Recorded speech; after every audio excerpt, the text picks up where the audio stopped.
kita punya trauma, entah itu fiktif, entah nyata, entah apalah. Kita punya trauma kasus Siti Jenar.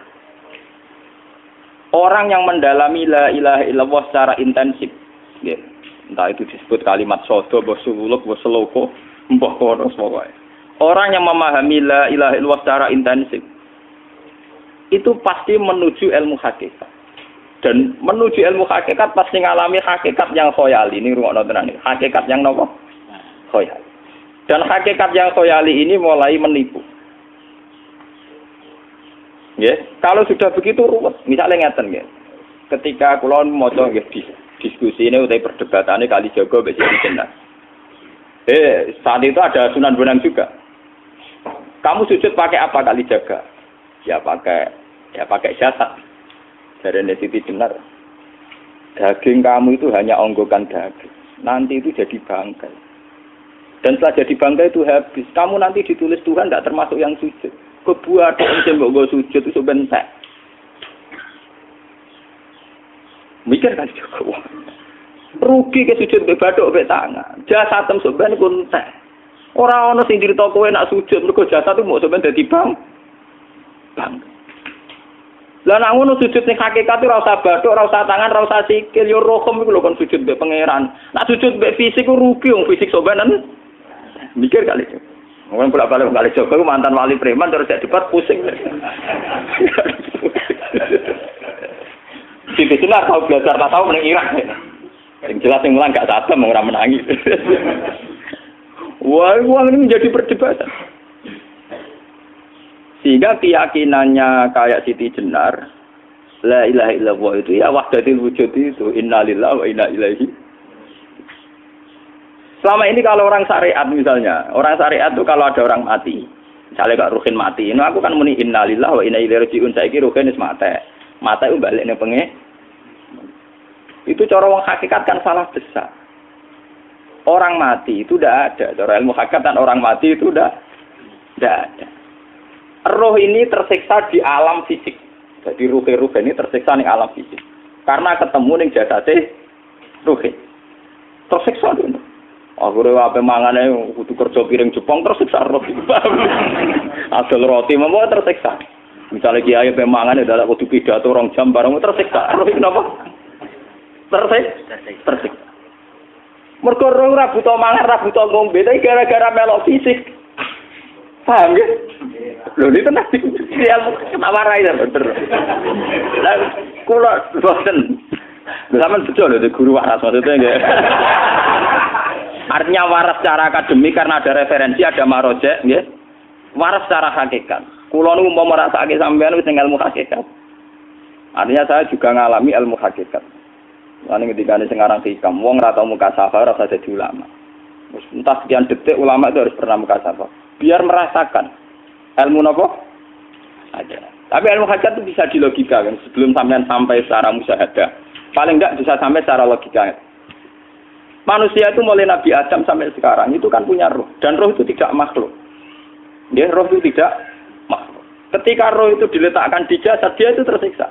Karena ketika dia ke jasad fisik, namanya mengalami keterpisahan dengan yang abadi. Dia ini ning jasad fisik, tersiksa. Karena dia harus di alam yang kasat mata, alam mulki. Tersiksa.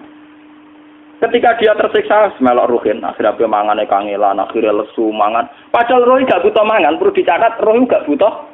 Ya ora butuh gunung kidul barang, kan ora butuh rabi. Paham kan?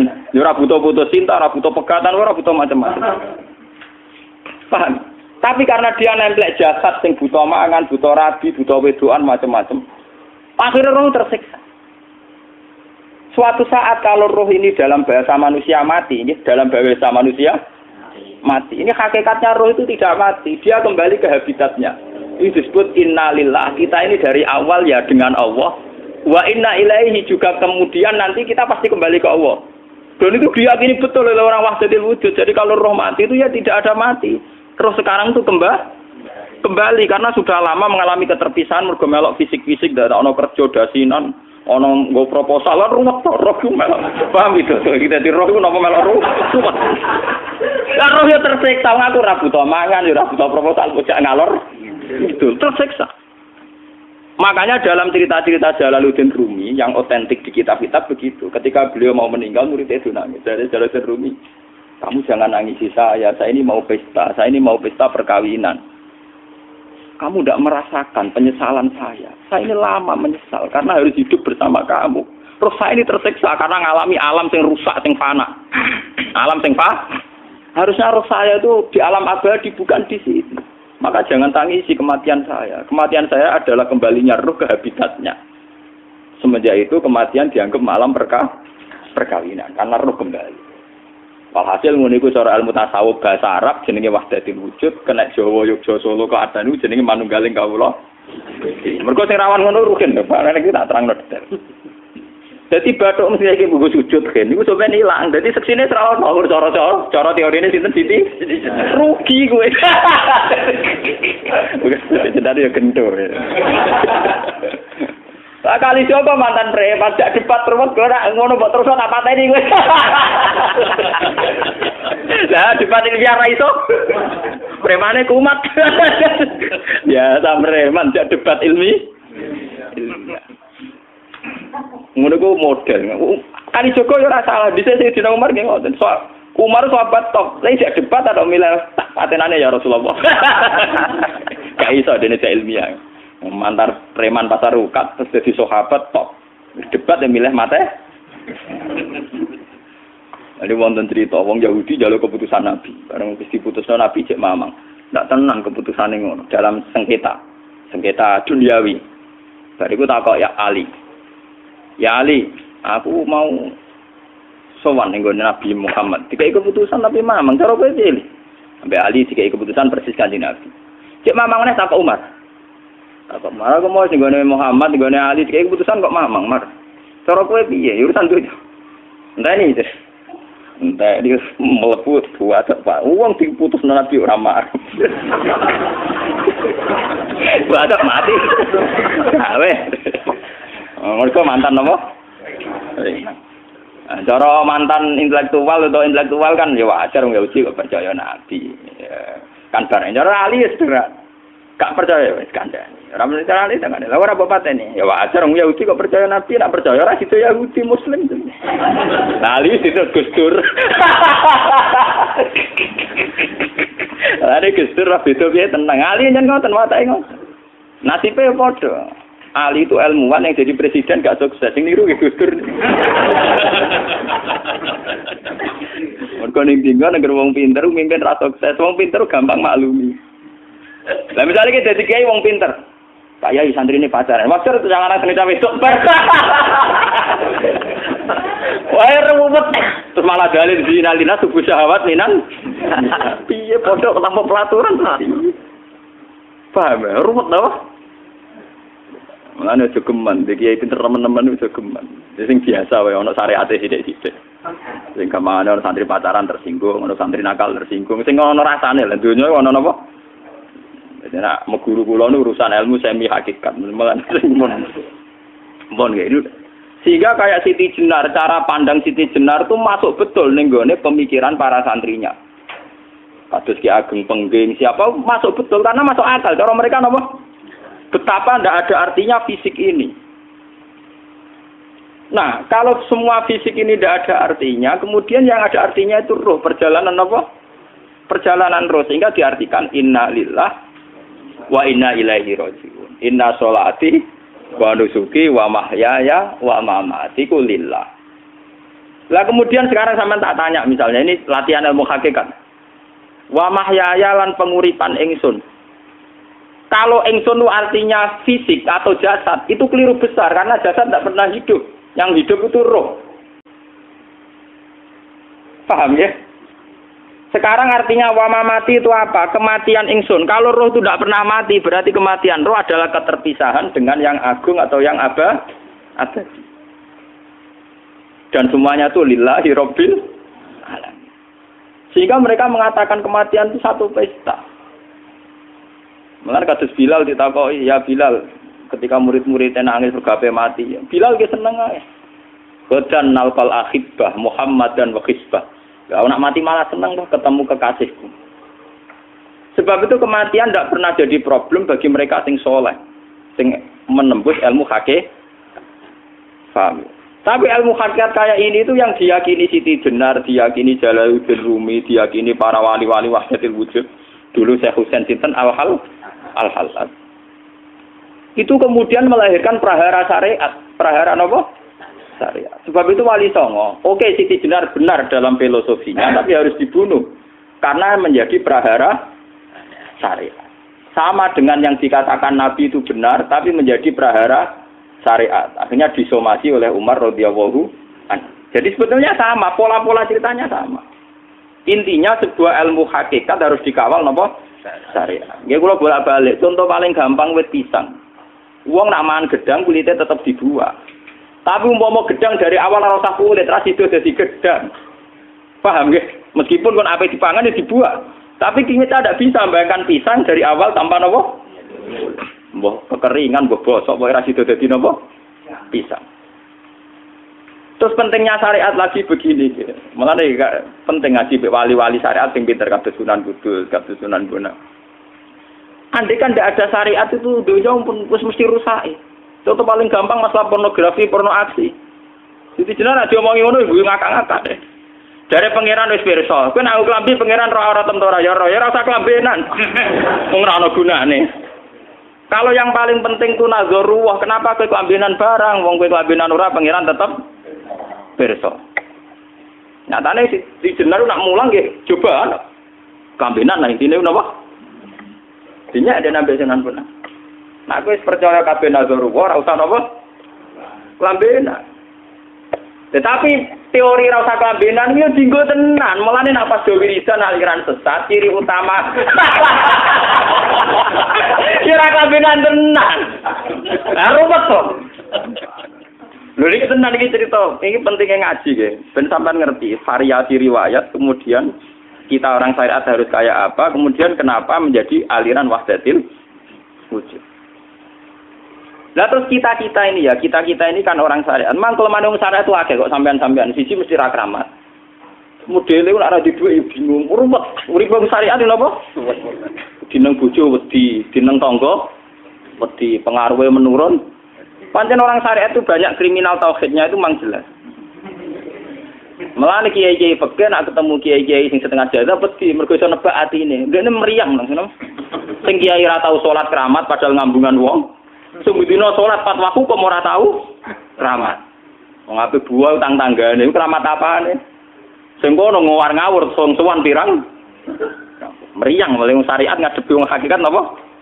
Mulane jogeman gitu dadi wong syariat sing ngene iku bahaya. Nah kula mboten ngarah. Sampai dadi wong syariat sing ra keramat. Bahaya sekali itu bagi perjalanan agama. Kalau sering ketemu kiai-kiai yang terkenal keramat di Juwaduk tiang-tiang hakikat.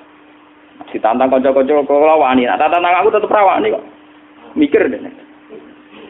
Karena orang yang sama-sama ke jalur hakikat tetap punya alamat, tetap wonten simahum fi wujuhi min atharis sujud. Cara pandangnya mesti sama.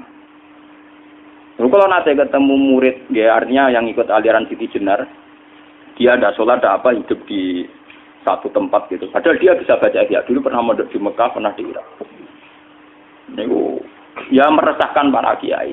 Kemudian sebagian mereka minta saya suruh ketemu. Ya walhasil kalau ketemu pertama ya. Jenengan Gus Ba. Tapi zaman roh jenengku teu pernah tak arani muka sapa. Nggih biasa mawon. Kula ora usah kenal jenengan nggih kenal. Dadi kula nggih biasa mawon. Lah niku pernah ngajar-ajaran. Saya Gus ning donya tak enteni mau turu-turu ngenteni mati ngono Gus kok repot. Ijaban kula terus enak. Sampeyan jare wong hakikat wong ngenteni mati barang. Ya mati yo saiki iku. Ora usah ngenteni saiki padha-padha wis napa? Wis mati. Ya saiki wis padha-padha wis urip. Wis padha kabeh. Nah cara ilmu hakikat kan terus sama semua. Napa? Sama semua. Tadi makanya itu tadi.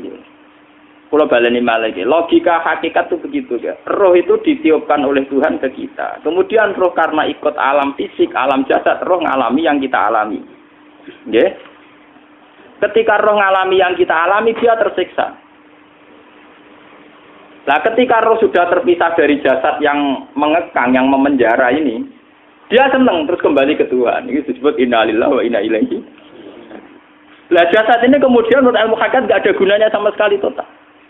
Hilang di telan tanah. Lah kalau begitu jasad iki nak mbok agul-agulan. Gusti bathuk kula tak nggo sujud tangan kula ndi buktine tangan wis ra ono. Bathuk wis ora. Mulane dari Siti Jenar, hanya wali bodoh kayak kalian yang punya ajaran bodoh begitu. Malah rasupan terus. Mulane Sunan Kalijaga semangat kon mateni mergo tambah omongane glodro ndi. Tapi yang enggak disadari Siti Jenar yaitu tadi. Inti dari ilmu hakikat itu kan tunduk sama kersane Tuhan. Kalau sudah tunduk pada kersane Tuhan, kalau kersane Tuhan roh kita harus di jasad. Dan wujud jasad kita ini juga karena kehendak Tuhan. Kenapa yang wujudnya jasad yang karena kehendak Tuhan engkau ingkari? Sementara wujudnya roh tidak kamu ingkari. Toh wujudnya jasad ya bi iradatillah wa bi masyiatillah. Wujudnya roh ya bi wujudit bi masyiatillah wa ira. Harusnya fungsi jasad juga harus kamu akui toh Siti Jenar. Wong sekarang kita punya jasad ya bukan karena kita, karena kehendak Allah. Kenapa kamu ingkari? Berarti kamu mengingkari kehendak meneng Siti Jenar.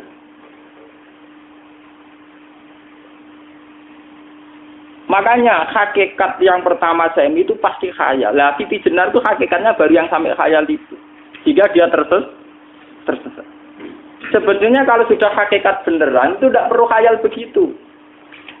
Artinya tidak perlu khayal jasad kita sing senajan ora ana gunane ini. Tetap ya wae wujudnya karena kehendak Allah. Juga kita harus terima.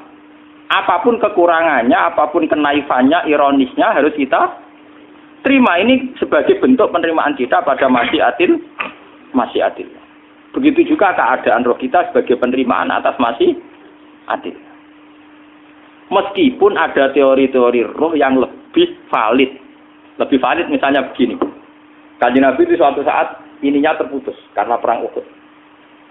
Itu Kanjeng Nabi dia dolanan drijine ini. Napa cara napa jari jemari ini Nabi putus. Iki dolanan. Jadi Nabi sendiri kadang sering ngajarkan ilmu hakikat. Hal lagi illa usbun udmiyat wa fi sabilillahi ma laqitu. Kowe ora trimo fisik, bentuk fisik jari jemari sing ditebir berdarah. Tapi nak kowe wis fi sabilillah ayo wis balik ning habitatem. Sehingga kenapa para sahabat itu ketika dicincang, ketika putus tangannya, putus kakinya. Sahabat yang usul ke ilmu hakikat itu malah senang. Karena jasad kita ini kan ila sabilillah menuju jalan Tuhan. Sekali dia sudah terluka fisabilillah itu sudah menemukan formatnya. Cara teori Cina sudah menemukan formasinya. Paham gitu? Orang kok malah ngeluh itu berarti goblok kena ngeluh. Paham tak? Paham kenapa? Jadi, makanya Nabi ngertikan ya itu sudah ketemu formatnya. Ketika rohnya para syuhada nanti kembali ke Tuhan, ya ketemu formatnya lagi. Itu disebut wala taqulu lima yuqtalu fi sabilillahi amma. Dia tidak mati sesuai formasi awal, yaitu roh kembali ke Tuhan dan jasad ikut mengawal. Nah itu Nabi kadang ya pakai ilmu hakikat begitu.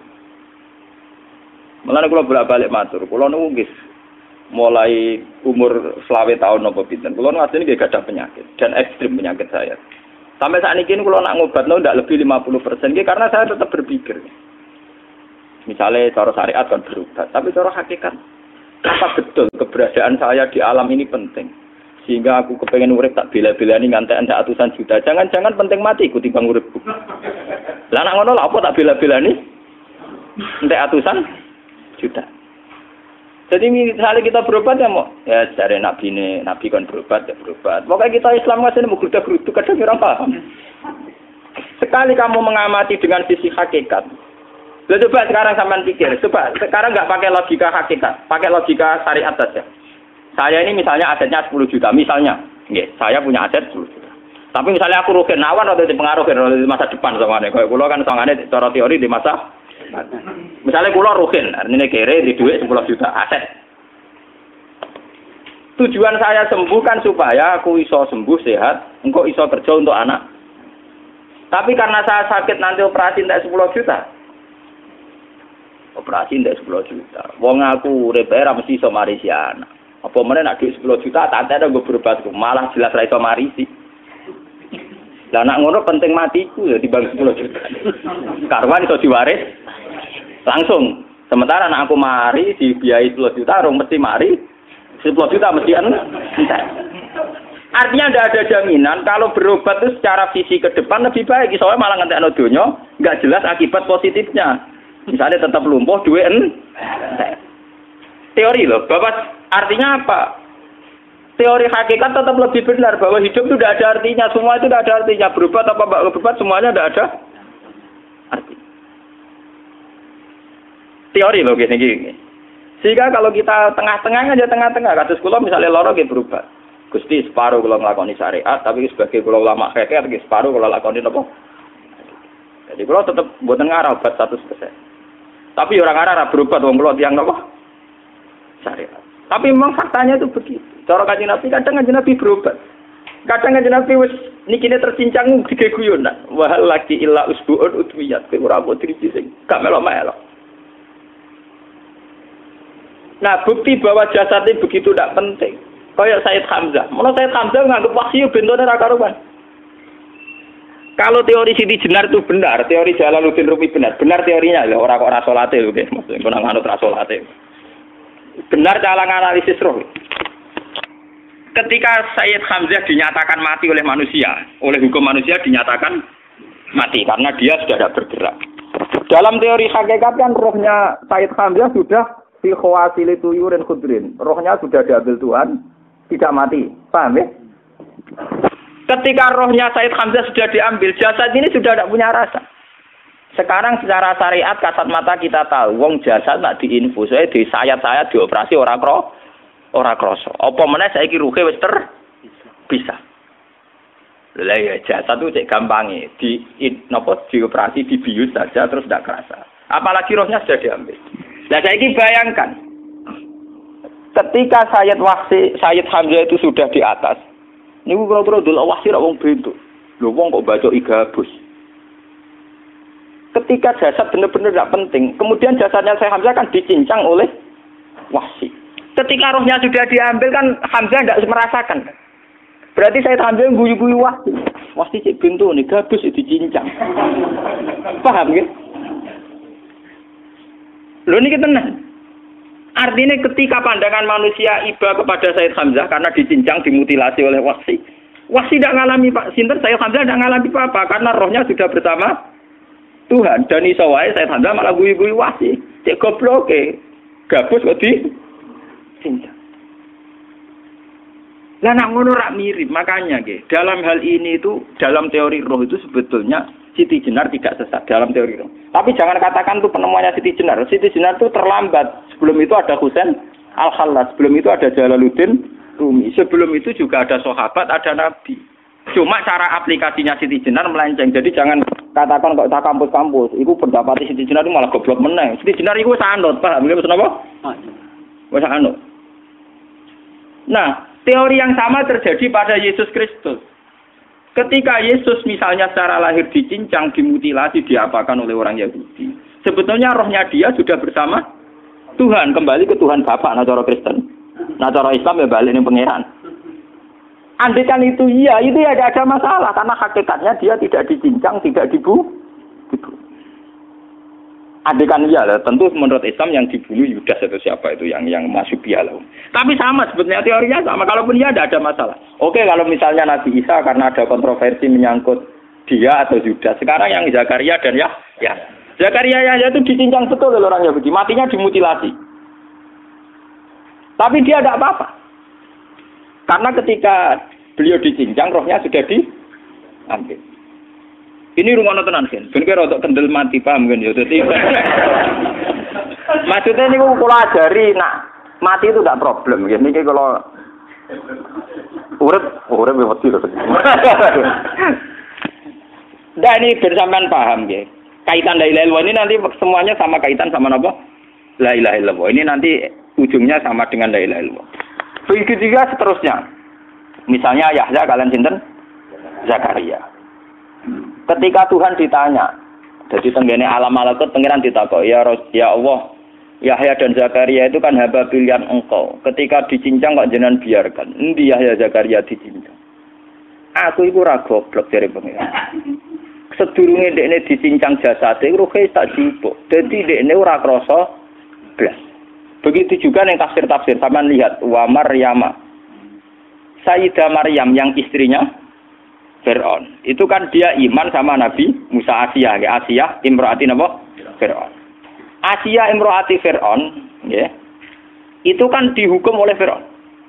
Ketika mau ditumpaki napa? Batu besar.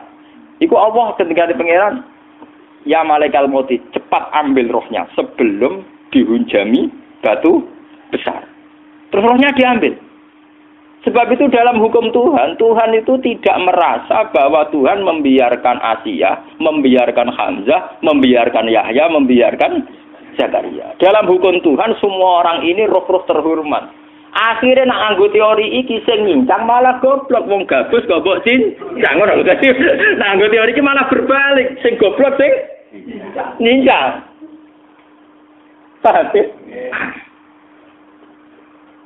Yo ora kok sesuai sampean kiaskan saja. Wong dibius wae disayat-sayat gak krasa. Kaya apa nak ruhe bener-bener wis tercabut terpisah. Rasane ning ndi? Itu disebut wala taqulu limayuk talu fi sabilillah napa? Lah kemudian roh ini kemana? Nah, roh itu sudah menyatu dengan kalimat tauhid. Mesti roh itu bersaksi la ilaha illallah. Itu sing disebut ning alam roh ketika Allah tanya alastu bi rabbikum mesti qalu bala. Mesti mereka jawabnya napa? Bala. Karena alam roh tentu lebih mudah bersaksi akan keberhadiran dan keeksistensi Tuhan Allah Subhanahu wa taala. Paham ya, ini sama penting. Nah, ketika kalimat tauhid sudah menyatu kayak begini, itu mesti kalimat tauhid sing mesti langsung untuk swarga. Itu dimaksud Nabi mustaiqinan biha qalbu mukhlishon biha qalbu. Ati itu qalbu kan nggak bisa kamu artikan jantung atau liver kayak teori modern sekarang. Misalnya qalbun itu apa? Jadi kiai qalbun itu jantung. Nah, ngono beda mek liver. Lah nek liver apa kabidun niku akal-akalan aja padha ora paham. Bahasa kolbun, fikrun, aklun itu sesuatu yang misteri. Roh ini kemudian dengan kalimat tauhid sudah menyatu disebut mukhlishon biha kolbu. Ada tingkat kemurnian hubungan roh dengan kalimat tauhid. Lah kalau begitu pasti dakhalal jannah. Karena tidak mungkin kalimat tauhid kok dineraka. Lah ini ngomong masalah-masalah hakikat. Wong sing gak tahu petualangan hakikat, momene sing sering bingung bakas dhuwit, bayar kredit, utang jatuh tempo, ora usah melok mikir, utek wis entek go mikir dhuwit.